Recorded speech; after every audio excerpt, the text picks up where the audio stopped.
Hello, you splendiferous little marketing bees.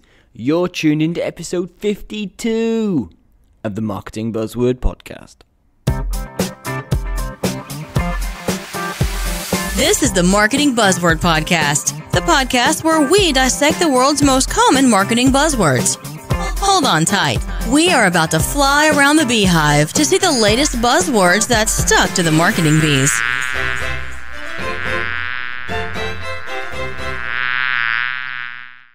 Hello, and welcome to the bite-sized section of the Marketing Buzzword Podcast and project, aptly named Bitesize Buzzword. I'm Ben Roberts, and in these bite-sized snackable episodes, I'm going to help you to dive deep into what a specific marketing buzzword actually means, help you decide whether it is or isn't relevant for your business, and if it is, how you can actually incorporate that buzzword into your marketing strategy.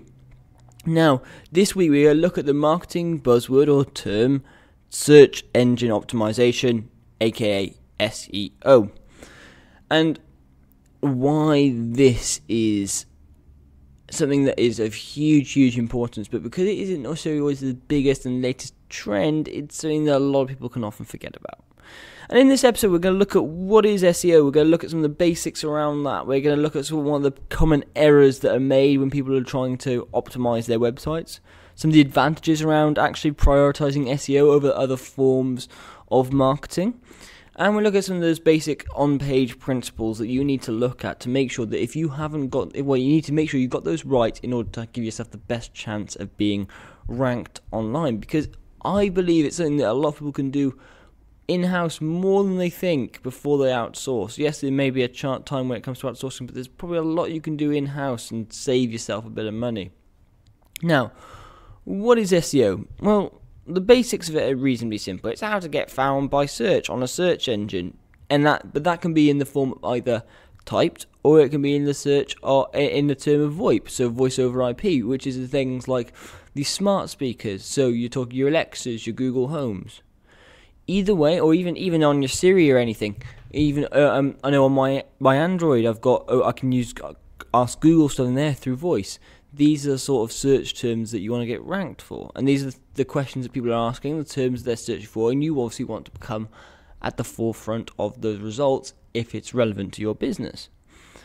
In terms of how you rank, now, SEO isn't an exact science, but it is very much a science. I mean, by not an exact science, I mean, Google doesn't share exactly what percentage or what weightings all these attributes have in terms of how they impact upon your Google ranking, but there are some really strong signals, and we're going to talk about that in a little bit. So, actually, let's talk about it now. I mean, there are some really common things in there. So, backlinks are seen as one of the number one ways in which you can help build authority on your site.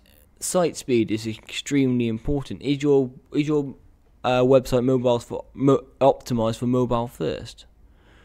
These are questions and things that you should really think about. Have you got much content on there? Because if you haven't got much content on your website, what is Google able to crawl to know that what your site is about? Now, that's another thing I see all the time, is people just putting loads of images on there, and actually there's not enough content. And if there's no content on there, Google finds it really hard to know what your website's about. You also need to make sure that your website is crawlable. I've seen this a lot as well, where people have just not have their websites being very crawlable. They're not very friendly. They haven't got these site maps. There's pages all over the place. Again, little changes like that will make a huge difference.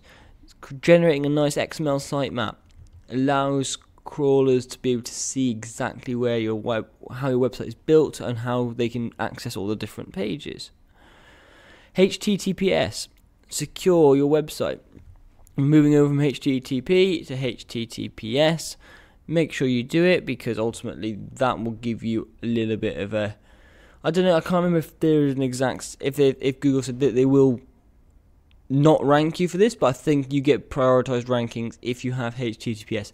That is something that I probably should have researched before it went live, but it is, either way, it is something that you should probably do anyway, because even if it doesn't impact massively upon rankings, it's something that more and more people are seeing and as being very important, because when they go on your site, as you may have seen from my website when I was upgrading from my one from HTTP to HTTPS, it comes up with not secure, and obviously you hesitate to enter websites that are not secure because of in case they steal any of your data. Another thing to think about is AMP, otherwise known as AMP, Accelerated Mobile Pages. This is something that Google are pushing loads at the moment. Now, I'd say for most of you, this probably isn't relevant. Unless you're churning out shed loads of content and you want that to load really quickly and people to have access to it, then it's probably a good thing. The SEO community is hugely divided on AMP at the moment. I personally am a bit indifferent to it. I don't see massive benefits from it as long as you've optimized your whole site for mobile first. But it's something that Google are pushing. So if you want to have a look at that, then do your research, and by all means get in contact with me, and I'd love to sort of discuss it with you. Now, I think something really important that we need to address some of the common errors that people make in terms of SEO on a real general level. And one of them is not writing for humans. Just because Google and DuckDuckGo and Bing, all these other search engines are algorithms, still write for humans, because ultimately humans are the ones that will read your website and ultimately convert. The algorithm just sort of places you there. Don't try and write for the algorithm. Don't try and keyword stuff. Don't try and use too many keywords. Literally write so it makes sense and it's understandable for the people. And if people understand it and they like it and they spend more time on your site, they convert more on your site, Google will reward you as such. So don't think too much about writing necessarily for the algorithm. Make sure you need to put some stuff in there. You need keywords in there. You need to make sure that your headers are properly formatted with certain keywords. But ultimately, make sure you're writing for the people, because that's who it really matters for. 404s, common misconception that 404s actually negatively affect your ranking. They do not. They don't overly look very good, and ultimately, if you've got lots of 404s on your website, it doesn't provide a very good user experience. However, you're not going to necessarily get penalised because that page just doesn't exist anymore and you've got a 404 in place. However, make sure you try and look at doing 301 redirects on these. So 404 is where your page is not found, and 301 is a main redirect, which will redirect it to another page. So if you've got a page that no longer exists, and people are still trying to look for it and find it, and you can see that through your Google Analytics dashboard, then you want to make sure you put a 301 in place to take it to the new page, or a page that's more relevant to them. Poor link building is another massive error. Link building is so important, and it can be really dangerous if not done right. Now, what you want to look at is making sure that you don't have too many low quality, low relevancy, spammy links towards your website. You can use a lot of tools that can help you monitor this. I'll share some of these are the ones that I use at the end. This is not an exhaustive list of tools, so these are just some of the ones that I find particularly helpful. But essentially, link building is the idea of getting a backlink from another website to yours, which in turn helps build your authority because someone is linking back to your site and pointing their visitors to come to your website. I'm going to talk a little bit more detail as we go into this episode. Next thing to think about is not looking through search terms, i.e. doing keyword research before you try and write content or build a new website, update a website. What are people searching for? Remember, this doesn't necessarily stay the same. What questions are people answering? Can you create web pages, web content that answers what people are looking for? Because ultimately, that's how you'll get ranked really highly. I mean, if people are asking a specific question in your industry, and no one has got a specific answer, and you write the web page that answers that specific question, you're going to get ranked for it, and that means that is almost guaranteed traffic to your website. They'll find out more about you. They'll read more of your content. They might even buy your services. Look through these search terms. Do some research into what people are searching for, when they're searching for it, and maybe update your website, your content accordingly.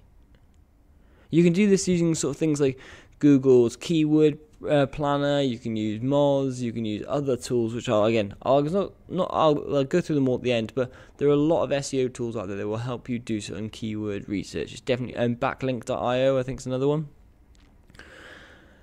Outsourcing as well. I have absolutely no problem with outsourcing parts of SEO. including link building. I think it has massive benefits, but you do want to keep a close eye. I've had my fingers burnt a few times. I know other people have. I know some brilliant SEO agencies. I know some awful SEO agencies. Absolutely nothing wrong with outsourcing your SEO, but do keep an eye on it. Do understand the basics of SEO before you engage with them, and do your best to optimize your site accordingly, because you want to make sure that ultimately you get the best value out of it, and you want to make sure that you minimize that risk as much as possible, because there are great ones out there. But again, you spending more time and learning about SEO, you're able to ask those questions which keep them honest. And I think that's really, really important, because SEO is going to be a massive thing for your business, and if you get a manual penalty from Google, that can literally be the end of your business. Some of the advantages to SEO, though. So obviously we've touched on some of the errors and what it is. Now, why should you prioritize it over other forms of marketing or other forms of search, essentially? And ultimately, it's where you get found. Most people search for stuff via Google. Yes, you've got word of mouth, but this is how people find things these days. They use search engines. It's organic, which means it doesn't necessarily require a huge ongoing cost. Yes, you require the cost of writing content, building web pages, websites, whatever it is, but you don't necessarily, once you've got that page could be up there for quite a while and do really well without you having to do any more work to it, and you can get a lot of traffic from that. It's organic.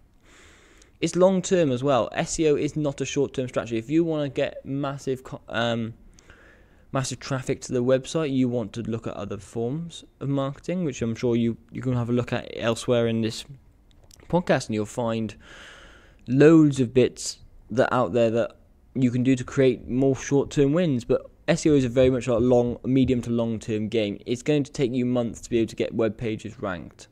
So that is something that you want to look at. And also, again, people don't scroll past page 1 on Google. So if you're not on page 1, some people would argue that you're nowhere. And I potentially subscribe to that, especially in certain search terms. You want to get involved and above your competition, and you want to be on that page 1. And you need to be on page 1, because otherwise people don't look for you. It's usually important. How often do you click on those first maybe 1, 2, 3 links, and then even down the bottom of page 1, you still get a few links, but it's not that many? Have a think about that, because it's something that it's a very competitive space, so you do need to put some time into it, but it is a major way of being able to rub shoulders with your competition. And again, mixed with PPC, pay-per-click, organic stuff can be really powerful, because imagine if you've got a paid advert right at the top of Google, and you've got one of your organic search terms, organic pages being ranked just below it. That is a massive opportunity. So people don't even just see you once on the homepage, on page 1 of Google, they'll see you twice. Absolutely massive benefits. Now, there's some real basic on-page principles I want to quickly run through with you to sort of talk to you about and get your mind flowing as what's important. And you need to, maybe you almost make this into a checklist after. Have you got alt text on all your images on your website? Alt text basically tells search engines what that image is about. And then, funnily enough, you'll get ranked for it in Google image search. And image search is one of the top searched search engines as opposed to voice. So if people look for images all the time, is that image relevant to your business? Can you get found for it? Think about the alt text. H1s to H6 tags. Different levels of headers. So you start with your H1, which is your priority tag. Then you move to H2, H3, H4, H5, H6. It's a prioritization system. H1 is your most important thing. That's like your page title. And then you move slowly down as those headers become less important. Really important, not only just for search engines, but also for user experience as well, so they can understand the size of the header, how important it is. It's like having chapters and sub-chapters, essentially. Backlinks. Make sure if you're getting backlinks from other websites and providers that they are follow links. If they've got rel equals no follow, it means actually that is not being counted by Google as a backlink to your website, because it's basically telling Google search providers not to follow that link. So really what you want to make sure you're doing is, if you're getting backlinks from other people's websites, you want to make sure that they will just be a backlink and it won't say rel no follow, because the default is follow. However, some websites will specifically put in there no follow. And you want to make sure that those backlinks are as relevant as possible to your industry and your business. Meta titles and meta descriptions necessarily don't count towards the Google algorithm anymore, but they will improve your click-through rates. So basically it shows people on Google and other search engines what your page and your website is all about. So it's really important that you get those right. And again, you don't overly keyword stuff, then you write for people. It's even more so now, you write for people. Build internal links as well. Make sure you have lots of internal links around your website. That is from your blog to your web, your product pages, to your support pages, whatever it is, link to them all. Because I want to that way you make sure that Google is able to follow those, and actually you're able to divert traffic onto all your pages. So it basically just looks a lot better, and you'll get ranking benefits from it. Keywords, again, do your research. Yes, you need to have a look at what's going on in your industry, and you need to target certain keywords by focusing specific pages on certain keywords. But again, don't overly stuff them. Right for people. Site speed, hugely important. There's tools like Google Site Speed Checker. Make sure that you're green across the board, and you want to make sure that you are optimizing for mobile first. Google's algorithm ranking prioritizes websites that are set up for mobile first, i.e. are people able to search for your website and read your website easily on mobile? Hugely important. Freshness. Make sure you're adding fresh content to your website, because when you update your content regularly, Google crawls it, recrawls it, and actually gives you benefits off the back of it. Lots of fresh, high quality content. Make sure you add 301s to pages that need redirecting. Don't just leave them there for 404s. Although you won't get negatively ranked for that, it's really good for a UX perspective, and to make sure that you have as few broken links as possible, that you put 301s in place. Content, lots of useful content, both on your web pages, your blogs, anyway. If it's useful and relevant and it will be of a benefit, then add it in, as long as it doesn't affect the UX, because then you'll get some ranking benefits from it, because Google will see that your page is relevant to that content, that subject. And answer questions as well. Use your keyword research to help you answer questions. When you answer questions, people ask questions of these search engines. They want answers. If you can provide those answers, you're onto a winner, and they're going to come to your website. And again, if they like what they see, they'll keep coming back again and again. Just to finish up, some of the tools that I'm currently using: Ahrefs, Moz, and SEMrush, along with Google Analytics. Those are probably the 4 tools I use at the moment. That's not an exhaustive list. I mean, I've used Backlink.io as well. Not an exhaustive link, but those are some really great websites. I can't recommend them enough. And I think that once you try them, I think a lot of them have got free trials. Give them a try, and once you've done sort of a walkthrough and watched a couple of YouTube videos about how to use it, you'll start seeing some massive benefits from those too. Thank you so much for listening. It's been slightly longer than a normal episode, but SEO is really important to me. If you have enjoyed this episode and other episodes, please do leave a review on iTunes. We're now up to 10, and I'm still really low because I know you guys are not listening, not putting the reviews in there. So please do leave a review on it. I really do appreciate it. And I'll be back on Monday with another guest episode. So until Monday, goodbye. This podcast is part of the You Are the Media Network.